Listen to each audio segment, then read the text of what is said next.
Bonjour, j'ai le plaisir aujourd'hui d'être avec Émeric Calabrese, consultant data center et spécialiste du SAN. Donc on va s'appesantir un peu sur ces technologies qu'est le SAN et puis le repositionner dans un contexte de data center unifié. Cette vision de Cisco qui vise à simplifier les infrastructures de data center et qui repose globalement sur deux types de réseaux.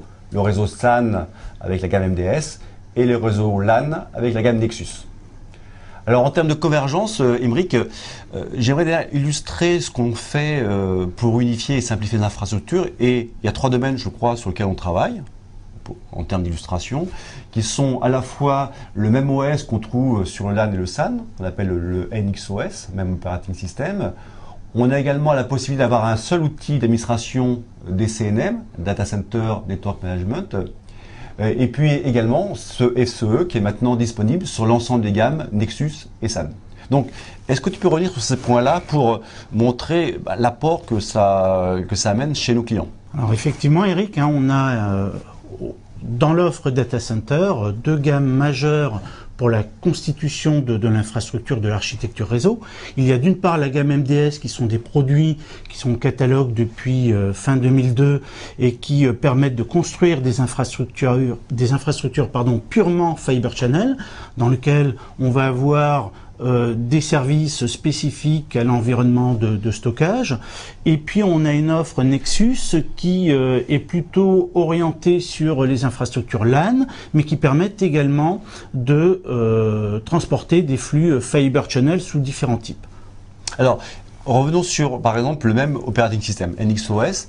Est-ce que ça apporte un gain en termes ou une assurance de cohérence entre les gammes et leur évolution chez le client? Alors tout à fait, un NXOS qui est l'operating system qui était disponible dans l'offre MDS 9000, qui bénéficie d'un certain nombre d'avantages en termes de disponibilité, en termes de fonctionnalités particulières que l'on met en avant sur les architectures SAN du data center, et notamment la possibilité de faire des upgrades à chaud sur l'ensemble de la gamme MDS 9000, des upgrades à chaud qui permettaient de faire des upgrades de firmware sans interruption de service. Et bien typiquement, ces fonctionnalités propres au NXOS ont été reprises, intégrées dans la gamme Nexus, de façon à apporter l'ensemble de ces fonctionnalités sur des architectures LAN, SAN, utilisant l'offre MDS et Nexus. Le FCE est disponible depuis l'été 2011 sur les MDS.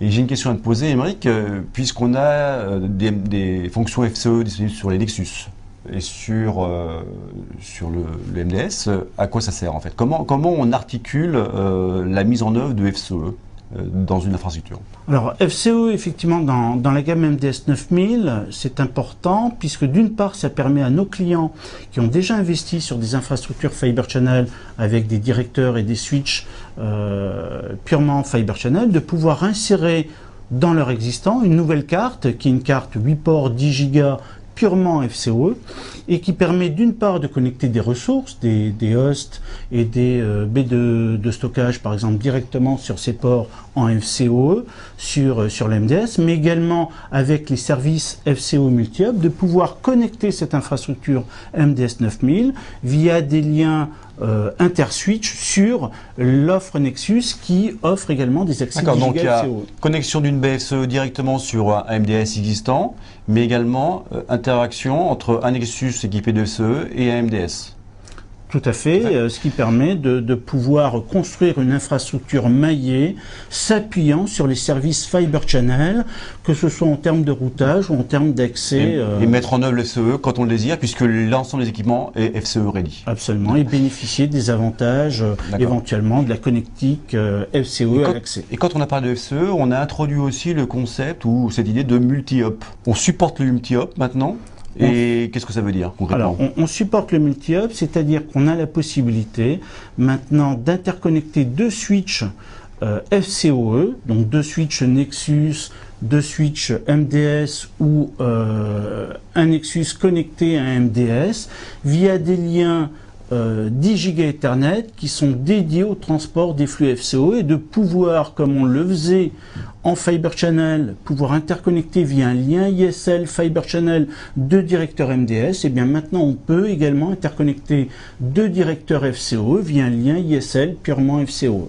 Alors, ce qui a fait la force également du MDS, la gamme SAN de Cisco, c'est que depuis le 2002, il n'y a pas eu de rupture dans la gamme MDS. Il y a eu des évolutions en termes de fonctionnalité, en termes de performance, et encore dernièrement, on a annoncé la génération 4. Donc, est-ce que tu peux me dire, dans la génération 4, quels sont les points clés? Depuis début 2003, les clients qui ont investi sur des directeurs MDS 9500 ont vu les débits évoluer, les performances, les capacités démultipliées, puisqu'on est passé de 2 Go à 4 Go, de 4 à 8, et de capacités également de commutation qui sont démultipliées. Ici, avec la génération 4, on a démultiplié la capacité de la fonction de commutation de la crossbar qui est centralisée au niveau d'un MDS, et on a démultiplié la bande passante qui était disponible pour chacun des slots des directeurs MDS. Tu as mentionné le mot de crossbar, c'est ce qui permet de faire une architecture non bloquante? Absolument, la crossbar, elle est centralisée, elle utilise également des mécanismes spécifiques, uniques sur le marché, qui permettent de rendre l'infrastructure non bloquante et de pouvoir garantir que toutes les ressources connectées à cette architecture, où qu'elles se trouvent, pourra bénéficier d'une bande passante optimum, quelle que soit la charge du réseau. D'accord, donc en gros, ça nous permet de garantir l'évolution des MDS, dans notre philosophie des SAN, et garantir également la performance.